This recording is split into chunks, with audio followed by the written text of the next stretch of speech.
வறுமையை அருகில் இருந்து பார்த்ததால்தான் பிரதமரான பிறகு ஏழைகளின் நலனில் அக்கறை செலுத்தி வருவதாக மோடி கருத்து. நாட்டின் ஏழை குடிமக்கள் ஒவ்வொருவரும் கண்ணியமாக வாழ்வதை உறுதி செய்ய அரசு முயன்று வருவதாகவும் சத்தீஸ்கரில் பேச்சு. பிறப்பிலேயே இதய நோயால் பாதிக்கப்பட்டு சிகிச்சை பெற்று குணமடைந்து 2500 குழந்தைகளுடன் கலந்துரையாடிய பிரதமர் மோடி, பூமி தாய்க்கும் பெற்ற தாய்க்கும் நன்றி பாராட்டும் வகையில் மரம் ஒன்றை நட்டு வளர்க்குமாறு அறிவுரை. ராணுவ தொலைத்தொடர்பு செயற்கைக்கோளான சிஎம்எஸ் நாட் 3 இன்று விண்ணில் ஏவ ஏற்பாடுகள் தயார். ஸ்ரீஹரிகோட்டாவில் இருந்து மாலை 5:26 மணிக்கு புறப்படுகிறது பாகுபலி ராக்கெட். இந்தியாவில் இருந்து இதுவரை புவிவட்ட பாதைக்கு ஏவப்பட்டதிலேயே அதிக எடை கொண்ட தகவல் தொடர்பு செயற்கைக்கோள் சிஎம்எஸ் நாட் 3. 1600 கோடி ரூபாய் மதிப்பீட்டில் உருவாக்கப்பட்டுள்ள கோளின் எடை 4410 கிலோ என இஸ்ரோ தகவல். விரிவுபடுத்தப்பட்ட மல்டி பேண்ட் உள்பட பல்வேறு நவீன தொழில்நுட்ப அம்சங்களை கொண்டுள்ள சிஎம்எஸ் நாட் 3 இந்திய கடல் எல்லைகளை கண்காணிப்பதுடன் போர்க்கப்பல்கள், விமானங்களின் தொலைத்தொடர்பு சேவையை மேம்படுத்தும் என இஸ்ரோ தகவல். ஆந்திராவில் மினி திருப்பதி என அழைக்கப்படும் வெங்கடேஸ்வர சுவாமி கோவிலில் ஏற்பட்ட கூட்ட நெரிசலில் சிக்கி 9 பேர் பலி.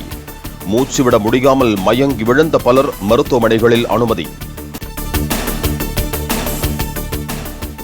அதிகபட்சம் 3000 பேரை மட்டுமே கையாளும் திறன் கொண்ட மினி திருப்பதி கோவிலில் குவிந்த சுமார் 25,000 பக்தர்கள். திறப்பு விழா கண்டு 4 மாதங்களே ஆன நிலையில் போதிய பாதுகாப்பு இல்லாததால் பக்தர்களை சமாளிக்க முடியாமல் விபரீதம் நேரிட்டதாக தகவல். அதிமுகவில் இருந்து நீக்கப்பட்டதை எதிர்த்து வழக்கு தொடர உள்ளதாக செங்கோட்டையன் அறிவிப்பு. அதிமுகவில் நீடிக்கவே தான் விரும்புவதாகவும் அவரது சொந்த தொகுதியான கோபியில் பேட்டி. கட்சியில் இருந்து நீக்கும் முன் சீனியரான தனக்கு ஒரு கடிதம் அனுப்பிக்கூட விளக்கம் கேட்கவில்லை என செங்கோட்டையன் கருத்து. இரவு முழுவதும் தூங்கவில்லை என்றும் மனவேதனையில் கண்ணீர் சிந்துவதாகவும் பேட்டி. தான் திமுகவின் பி டீம் அல்ல, இபிஎஸ் தான் A1 போல செயல்படுவதாக செங்கோட்டையன் பேட்டி. துரோகம் செய்வதற்கு நொபேல் பரிசு தருவது என்றால் எடப்பாடி பழனிசாமிக்குத்தான் தர வேண்டும் என்றும் விமர்சனம். கோடநாடு பற்றிய செங்கோட்டையனின் பேச்சு மூலம் அவரது வன்மம் வெளிப்பட்டு விட்டதாக எடப்பாடி பழனிசாமி குற்றச்சாட்டு. இவரையெல்லாம் கட்சியில் வைத்திருந்தால் எப்படி இருக்கும் என்றும் சேலத்தில் அளித்த பேட்டியின் போது கேள்வி. சென்னை பனையூரில் இன்று தாவேக தொண்டர் அணியின் ஆலோசனைக் கூட்டம். கட்சி தலைமை சார்பில் பல்வேறு ஆலோசனைகள் வழங்கப்பட உள்ளதாக தகவல். ராஜராஜ சோழனின் 1040வது சதய விழாவை முன்னிட்டு பெருவுடையாருக்கு 48 வகையான பொருட்களை கொண்டு பேரபிஷேகம். தஞ்சை நகரில் ராஜராஜ சோழன், பட்டத்தரசி லோகமாதேவி உள்ளிட்டோரின் திருமேனிகள் தங்க கிரீடத்துடன் வீதி உலா. தீவிர வறுமையில் இருந்து கேரளா மீண்டு விட்டதாக மாநில சட்டப்பேரவையில் அறிவித்த முதலமைச்சர் பினராயி விஜயன். இது மிகப்பெரிய மோசடியான அறிவிப்பு என காங்கிரஸ் உள்ளிட்ட எதிர்க்கட்சிகள் கடும் எதிர்ப்பு. பெர்லினில் பிராண்ட்பர்க் விமான நிலையத்தில் தடையை மீறி மர்மமான முறையில் பறந்து மாயமான ஒற்றை ட்ரோன்.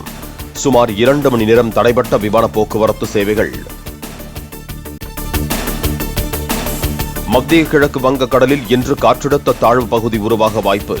அந்தமான் அருகே நிலவும் வளிமண்டல மேலடுக்கு சுழற்சியை சுட்டிக்காட்டி வானிலை மையம் தகவல். தமிழகத்தின் ஓரிரு இடங்களில் இன்று இடி மின்னலுடன் கூடிய லேசானது முதல் மிதமானது வரையில் மழைக்கு வாய்ப்பு. சென்னையில் வானம் ஓரளவு மேகமூட்டத்துடன் காணப்படும் என்றும் வானிலை மையம் தகவல். வாக்காளர் பட்டியல் சிறப்பு தீவிர திருத்தத்திற்கு எதிராக முதலமைச்சர் ஸ்டாலின் தலைமையில் இன்று அனைத்துக் கட்சி கூட்டம். அதிமுக, பாஜக, பாமக நீங்களாக தவேக, தேமுதிக, நாம் தமிழர் உள்பட 64 கட்சிகளுக்கு திமுக அழைப்பு. திமுக அழைத்திருக்கும் அனைத்துக் கட்சி கூட்டத்தில் பங்கேற்கப் போவதில்லை என சீமான் அறிவிப்பு. தவேக பிரதிநிதிகள் பங்கேற்பார்களா என்பது குறித்து இன்று காலை முடிவெடுக்கப்படும் என தகவல். மக்கள் சக்தியின் துணையோடு திமுகவிடம் இருந்து தமிழ்நாட்டை மீட்டு 2026இல் மக்களாட்சியை அமைப்போம். தமிழ்நாட்டின் புகழும் உலகெங்கும் ஓங்கி ஒலிக்கட்டும் என விஜய் தமிழ்நாடு நாள் வாழ்த்துச் செய்தி.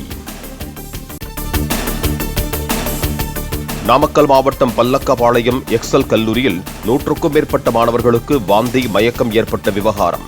கல்லூரியில் விநியோகிக்கப்பட்ட குடிநீர் தரமற்றதாக இருந்தது கண்டறியப்பட்டு கல்லூரி நிர்வாகத்திற்கு 2 லட்சம் ரூபாய் அபராதம் விதித்த சுகாதாரத்துறை. தெருநாய்களை கட்டுப்படுத்த எடுத்துள்ள நடவடிக்கைகள் குறித்து உச்சநீதிமன்றத்தில் தமிழ்நாடு அரசு விரிவான பிரமாண பத்திரம் தாக்கல். மாநகராட்சிகளில் 90 கருத்தடை மையங்கள் இயங்கி வருவதாகவும் 4,77,000 ராபிஸ் தடுப்பூசிகள் போடப்பட்டிருப்பதாகவும் தகவல்.